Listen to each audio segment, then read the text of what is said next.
Now the 1-0 to Ornelas is swung on and an inside-out swing, shallow left field. Out goes Peterson, reaches out, dives, and he makes an incredible catch.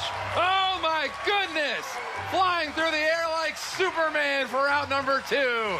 They don't get much better than that. No, they do not. Great play, great call, and Dan Hasty, the man who made it, voice of the Whitecaps, kind enough to join us today on Sports Overtime. First of all, welcome.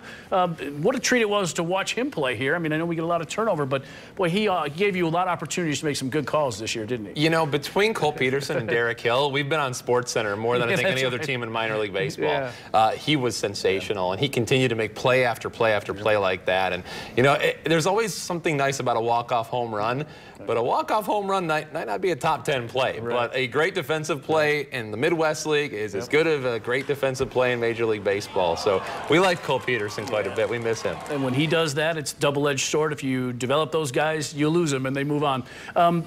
Year started really well for you guys, and I know it's hard to measure from that point to this point now because there's so much change. But, you know, how do you describe this year? Because it's been kind of an up and down, a lot of streaky moments this season. You know, overachieving, honestly. I know that they're around a 500 team. They've been playing around that area for most of the season. But I thought that they've played better than I think we expected them to play. Yeah. I think Lance Parrish has done a really nice job. I think the coaching staff, you have a lot of Major League experience on that staff. So I'm not surprised that they've gotten as much out of the talent as they have. But I think other people are a little bit surprised. But the fact that they're still right there, and you know, in the second half, there's a lot of teams going after playoff spots, and the Caps are right there at the foot of the playoffs. So all they have to do is get hot one time, and they could be right back there. I know Cole's probably at the top of this list, but what guys have impressed you this year that you're thinking, you know, down the road, these guys can be in Detroit someday? I think Cody Clemens is the eventual second baseman in Detroit. I think the reason being is not because of the bat. We think that's going to be good, and that continues to improve. But defensively, he's very solid and better than I expected. He's also faster than I expected. So I think that's important to keep in mind, that if the defense is better than you think and he can run a little bit and the bat comes along like you think it will, then eventually you've got the guy that is going to be your future at that position. What have you got? I mean, I know you've been here 4 years now, so you've been around. What is it about? You've been a lot of other places too, but what is it about? I mean, the Caps have been successful on the field, but it's something about the organization that makes it just different than a lot of those, you know, others Class A ball clubs. You know, I actually was just talking with a family member about this, and they said that everybody seems to be very focused on what they're doing, but doing it in their own way, with flair. There's an easygoing vibe, even though everybody is executing at a very high level. And I mean this when I say this. The Whitecaps just have it figured out. From the top down, you know, I've been with organizations that don't have that kind of structure, and when you are with one, it makes you really, really appreciate it. But they've got a top-flight operation over there. We're very, very spoiled. Yeah, you are. And haven't been on the inside like you, but for covering them for 22 years, that becomes pretty obvious.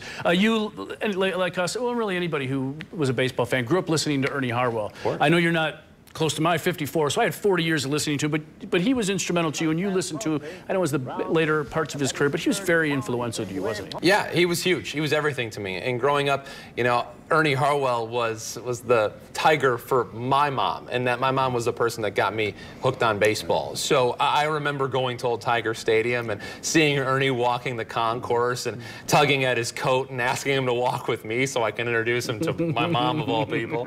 And he was just terrific. And of course he indulged a 5-year-old version of me in that. And so, you know, he always made me want to be a baseball broadcaster and showed how wonderful that line of work can be. But to be able to follow in his footsteps, I mean, it's not a coincidence that, you know, every time a Caps player hits a home run, it's that ball is over and gone. It's because of Ernie Harwell. It's because of the voice of the turtle. You know, the rain is over and gone. So, you know, he's been somebody that, you know, I owe my interest in my love of the game to. And one of the great things about him, and I think we shared this story earlier with folks, but in what high school was it, your junior year, cut from your baseball team? Can you share with the folks at home the story of, I mean, a simple little thing he did that was so instrumental and so powerful for you? Well, let me tell you, life starts when you get cut from the baseball team. Okay, that's number one. No, I was cut from my varsity baseball team as a junior in high school, and it was devastating. That's what it was. You know, when you're young, you always want to be a baseball player, and as much as I enjoyed the idea of broadcasting, I thought I still had some years left to play, at least a couple.